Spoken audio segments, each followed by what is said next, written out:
Welcome to Pharmacology Insights, where we break down complex pharmacology into simple, easy-to-understand concepts. Hereditary angioedema, or HAE, is a rare but potentially life-threatening genetic disorder. It causes sudden, unpredictable episodes of swelling typically affecting the face, throat, abdomen, or limbs. When the airway is involved, HAE attacks can be fatal without prompt treatment.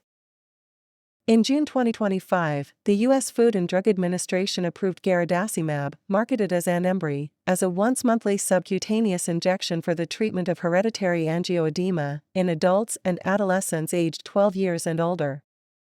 Unlike traditional HAE therapies that are used to manage swelling after it begins, Garadacimab is designed to prevent attacks before they occur. To understand how Garadacimab works, it's important to first explore the underlying cause of HAE symptoms.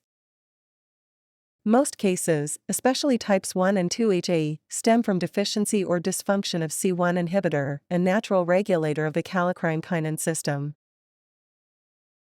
When C1 inhibitor levels are too low or ineffective, plasma kallikrein becomes overactive.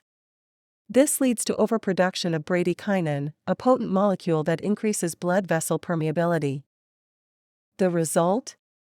Fluid leaks out of blood vessel into surrounding tissues, causing the hallmark swelling of HAE.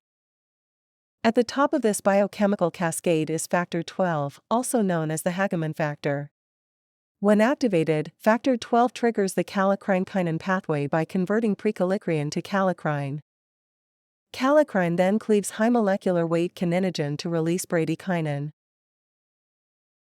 Garadacimab is a monoclonal antibody designed to bind specifically to activated Factor XII, blocking its activity. By inhibiting Factor XII, Garadacimab prevents the downstream activation of kallikrein and stops bradykinin production before it begins.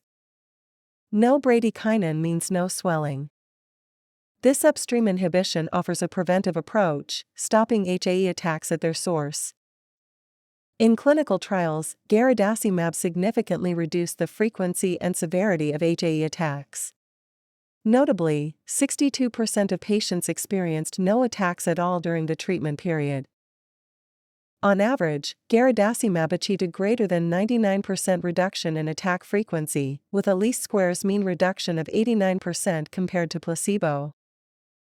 It also led to an approximately 88% decrease in attacks requiring on-demand treatment, and about 90% reduction in moderate to severe attacks. These findings highlight Garadacimab's strong preventive efficacy across multiple clinical endpoints. Let's recap. HAE is driven by excess bradykinin. Activated Factor XII initiates the cascade that produces bradykinin. Garadacimab blocks activated Factor XII, preventing kallikrein activation and bradykinin release. The result: fewer and less severe HAE attacks.